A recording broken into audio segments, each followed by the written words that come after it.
this game came out today. I've been playing some Honkai Star Rail. I think Josh and maybe Will has played some today as well. I dabbled. Yeah. I honkeyed a bit. You I honked. honked all over the place. Yeah. What do you think, Steve? So this game is the Genshin devs have done it again and released another game on PC and mobile.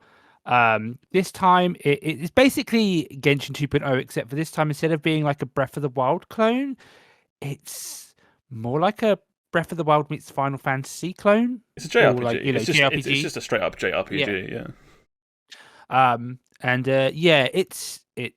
It's addictive. I was playing it right up until we started the podcast. It's really good.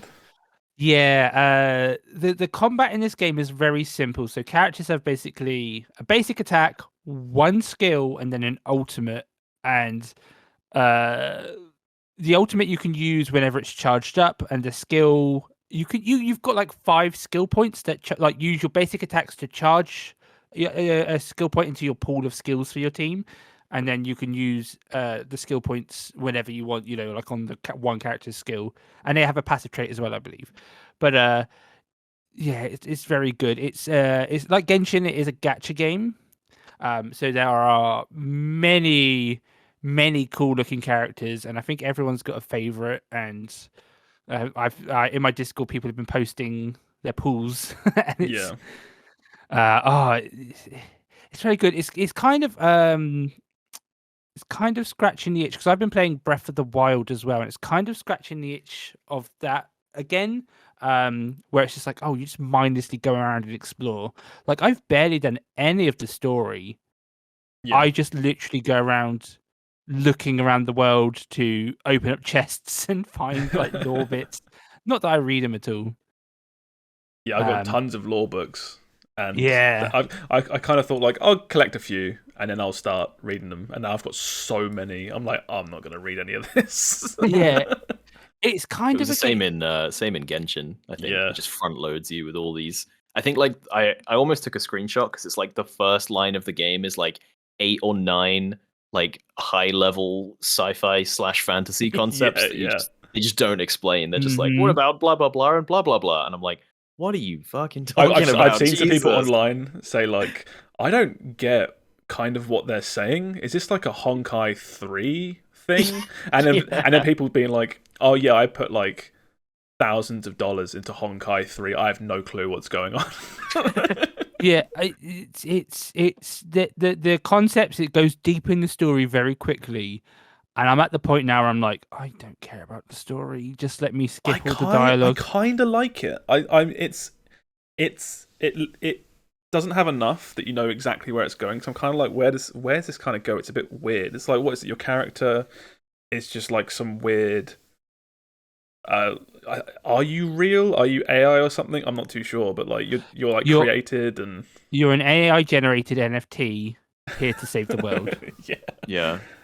And then there's the cutscene. There's like a cutscene early on with a big evil dude with a big like lava scar across his chest, and it's just like there's little bits there. I'm like I could follow this out of curiosity because I'm pretty sure I didn't play Genshin all the way to the end, but that game never hits you with a hard money wall, right? Like, no, it never forces you to put money in. Exactly, yeah. Like other games, other gacha games can be like you get to certain missions and it's like, okay, like it's been 10 hours, like it's time to pay up, my friend.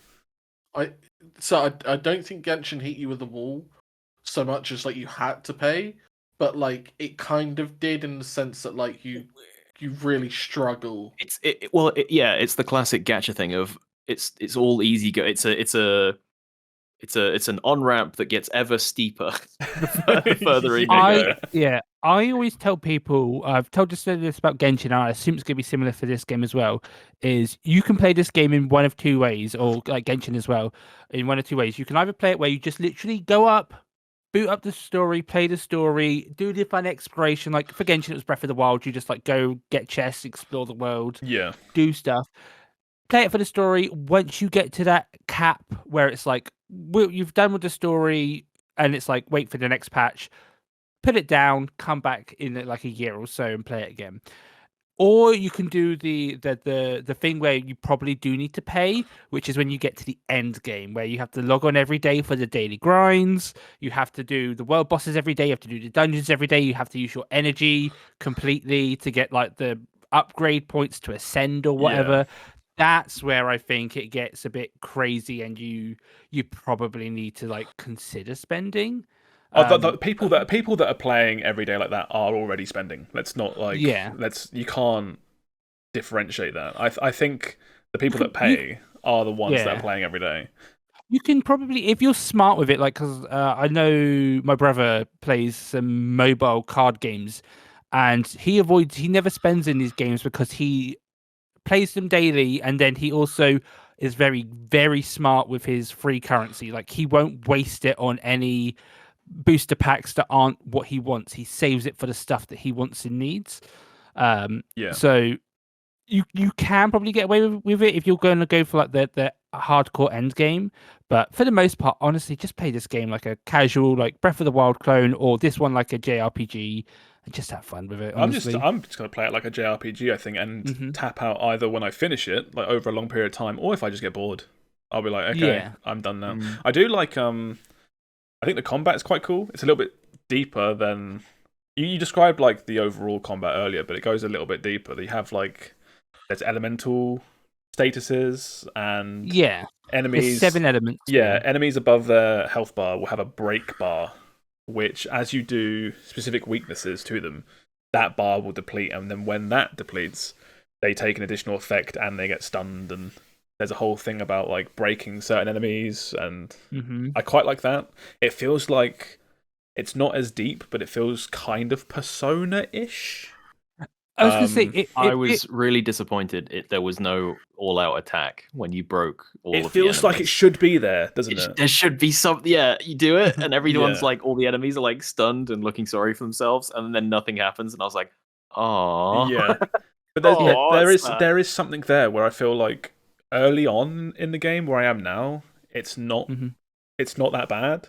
But I feel like if the game gets harder, there could be some fun stuff there about balancing certain elementals, and if you know in advance what you're going up against, you can do some really cool like squad planning to have certain abilities. It's deep enough where that you're not just mindlessly bored, but it's simple enough where it's not like, oh god, what do I do? Who do I take? Like, you just take, you've got the 1-2 skill. It's it's simple enough to play, but there is enough depth there to not be like just mindlessly bored. Yeah, but I think the thing I'm trying to keep in mind is we're all still very early on. Again, this game came out today, and at some point it is going to try to incentivize you being stronger via some sort of character or. That's kind of what I was thinking playing through this, was like, because Genshin is one thing where it's like kind of open world and you can kind of go wherever and do whatever you want. But if this is a JRPG that's kind of level based, like, how do you balance that around it's tricky. People who are playing for free versus people who are going to splurge a bunch of money and get super powerful early? Is that even a consideration? Do they care? Well, that's my opinion as well. It's just like, if I can finish this game completely free, as in I can reach a final boss and kill it, why would I pay? But that's the thing, though. I think first of all, this game is like mostly single, like I think 100% single player, unlike Genshin where you could play with your friends. But also, I think like the bigger pull is just the characters themselves. Like, people go crazy. That's true. For the Genshin characters. Like, you don't need it to be a powerful character. You just need them to have enough Rule 34 of them, and people will buy them. No, Steve. You say that, but have you played this game, Sam? I have not. I mean, it's only been out today, right? Yeah. Yes. I got home an hour ago. This feels like the closest a Miyoho game will ever be to something that you would like. The interesting bit is because it's a JRPG, it does kind of it gets me tingling in the sense that I'm like, if it tries to same. If it tries to like paywall you by being like, oh, the game's just too difficult, pay money, I'm like, I can break that. Yeah. Like, unless you've made it in a way where it's like physically impossible, I feel like in JRPGs there are just ways, whether it just be getting certain items or just getting the right set of RNG and stuff. There's ways to beat bosses in low levels in virtually every JRPG. I bet there's a team of people dedicated to stopping people like you, Sam. I bet there's no way. And they best have hired the fucking best, because if it's there, that's what gets me going. The anti-free-to-play police of Star Rail. Yeah. But I do think that what's it called? I do think it's. I've lost my train of thought. Sorry. Hey, that's a pun. Train. I've seen so many people be like, "Oh, I wasn't interested in this game, but there's a space train," and then they're like, "Oh, I'm on board now." I feel like we were talking about it. Why? And I think we were talking about it, and Will said like, "Oh, I didn't know you were into space trains." And I was like, "I'm not into space trains, but is a space train not like the coolest fucking thing ever?" Why does it have wheels? That bothers me. Who cares? It's to ride the space tracks. Yeah, it's not like Doom Train, but trains are just cool. The trains are cool. Doom Train from Final Fantasy. Trains are cool. Put it in space, riding rainbows and shit. It's now even cooler. I guess that's part of my not disappointment. I knew this was never really going to be for me, but I was kind of hoping for a bit more sci-fi, where this is kind of this is just Genshin in space. It's it's hard fantasy sci-fi. It's exactly. Yeah, where like Genshin was already fantasy with sci-fi. This is like it's just the same. There's a I know what you mean, because there's a character early on. I hope I get this right. I think his name's like Dan Heng or something. Oh yeah, he sucks. Yeah. Oh no, he's best boy. I love guy's him. voice actor. But sounds bored all the time. No, he's uninterested. Oh, it makes me want him even more. The point I want to make is that his like character design and his silhouette and everything is like him leaning against a tree, and like he's got a spear. And he's got a spear. And I feel like out of all the characters, you could literally lift him up and put him in Genshin without anything changing. I think he's so most of them sci-fi. You could. Yeah, I'd say most of them you probably could. Yeah, I do. Yeah, I get what you mean. I would like, here's an early character. It's just a robot. Like fuck it. Like lean into the sci-fi really hard. This person's just a straight up robot. There's like a mannequin girl. Character. Yeah, there's a mannequin. Yeah. But again, you could put that in like Genshin or something. Like that's not hard it's not hard sci-fi. It's kind of a dragon girl. I just literally like an hour before podcast and looked like a fox girl. And I was like, yes. Oh, learning stuff about Steve today. Well, no, she was an SST. I looked up a tier list and she's one of the best characters. I'm like, hell yeah. No way there's a tier list day one. Of course there is. Of course there was betas for this game. People have was there? Okay, fair enough. People need to know what they're rolling for. Like literally, they need to know like what's the stronger characters. Okay, yeah, I need this one. I'll drop money until I get this character. I really like the character design. I think the character designs are really good. Actually, that was something I would like to complain about. Is like Genshin, there is no way to restart your progress in this game. So if you like accidentally skip past some story or whatnot, you basically lost it. The only way to like restart is to make a new email and play again. That's not. Sorry, carry on.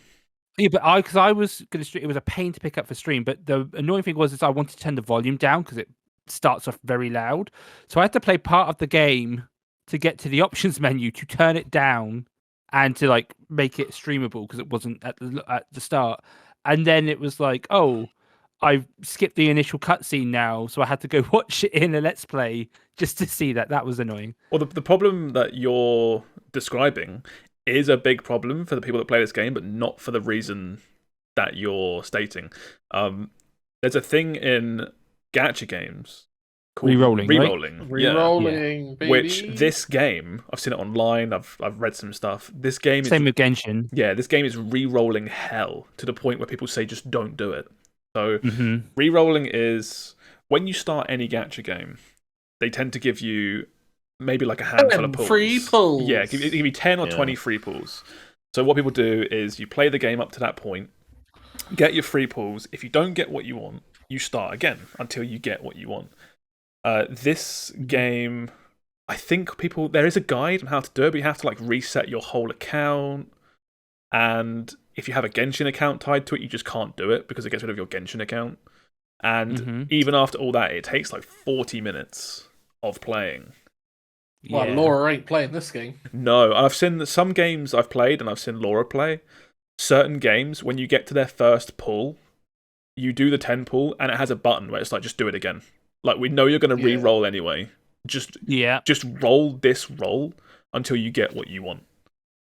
Which is more user-friendly, I feel. Because no matter how much bullshit you put in the way of re-rolling, people will do it anyway. People will do it anyway, yes. And the people that will do it are the people that are probably going to play for a long time. Exactly. Yeah, people will have 40 emails to play this game. Yeah, so typically give the people what they want and let them maybe not have the button that lets you re-roll, but at least like make it somewhat easier. But yeah, I agree. I've had fun with this game so far. I don't know if I'm not going to be a daily whale and play it every day, but I'm. What platform is this on? Is it their own platform, or can I play this? It is on Epic, iOS, Android, PS4, Epic, and their own platform as well. Yeah, I have played this both on PC and on mobile. If you have What's your preferred? If you have the mobile phone that can run it, it's much better on mobile. To the point where I played it on mobile first, and then played it on PC, and I was almost blown away by how massive the UI is on PC. Like, the buttons are obnoxiously big. And also, it's also one of those games where it's like, you play it on PC, and you're like, yeah, this game looks nice. This is a nice looking game. And I play it on my phone, and I'm like, whoa, this looks amazing on my phone. Just like smaller screen. My phone screen is by far a much better quality screen than my like computer monitor. So everything. What phone do you have? I have a OnePlus 8T. I think it is. Might be the Pro version. Rich. It's not an expensive phone. It cost me about 300 quid about 4 years ago. Jeez. Okay. I was gonna say, considering I've got like a fucking Galaxy S8. Yeah. Cost me 100 quid. I got a crack on it day 2. Yeah. And I've kept it ever since. But yeah, if you can check it out on mobile and you can run it on mobile, it looks great on mobile, and it runs at like it's quite well built. I think. Don't say 60 FPS. Yeah, it's 60 FPS. Is that a problem? On a phone? Doubt. Why? Like, it runs. They got the money. They got the money. Don't know. It's like it's not the. It does run at 60 FPS. It blows my mind when I see stuff running on phones now, and I'm like, it's more powerful than like Switch. My Switch. I'm playing Star Rail on my phone at 60 FPS on, I think, like high graphics. And it looks fucking awesome, and it runs great. It's a corridor JRPG. It's not doing much. True. Yeah, but it's a mobile phone. Phones are way more powerful than you realise now, Sam. Like, phones are insane. And it's not surprising. Like, a brand new iPhone, like top of the range, is like 1.5K. Like, if you just buy it outright. They're expensive bits of kit. No, like, I know. But no, I can't deal with it. No, my mind just can't accept it. Well, that's why it looks so good when you play on a phone, because you're just like, this looks nice and plays really nice. And then it's also because the buttons are so big and it's quite simple. There's like I have no problem controlling with touch controls. It's all works fine. Most of the time you're standing still anyway, like doing turn-based combat. Yeah, super good. Give it a look. That's what I say. Because I think it's definitely worth a check. Yeah, what I will say as well is if you've played Genshin in the past, and you somewhat remember it, I feel like the UI from Genshin is just straight up lifted into this. Oh, basically, yeah. It's like a full on like copy that big chunk of code and art, put it into this, which is fine. Yeah, because it's all serviceable. But I was like, when I was looking at all the banners and the the pools and the menus, I was like, I've seen this before. This is all It Genshin. is identical. Yeah. Anyone else have anything they wanted to say about this? No, other than like we talked about it being free to play. I remember what I was going to say now is they do give you like currency in game to get characters, so you can play free to play. You can get the pools, so you might just need to be a little bit lucky or whatnot. But it's not like the worst. Like it's still a gacha game. You should still like don't initially. This is for Genshin at least, but I've always read they're on the very stingy side. Yes, it's the same rates in this as well. Okay, but at least when you're playing initially, you get a bunch of currency. So maybe if you're like not happy with any of the characters right now, just save it for give you that little bit of crack. Yeah, just a little bit, just a little taste. It is like for sure the best time to play any gacha game is at the start because they, pre-registration rewards. We had this many pre-orders. Have a bunch of currency. Login server issues. Yeah, exactly. Yeah, server issues. Fuck it. Have some more money. Yeah. So now's a good time to get in if you are ever going to get in, probably.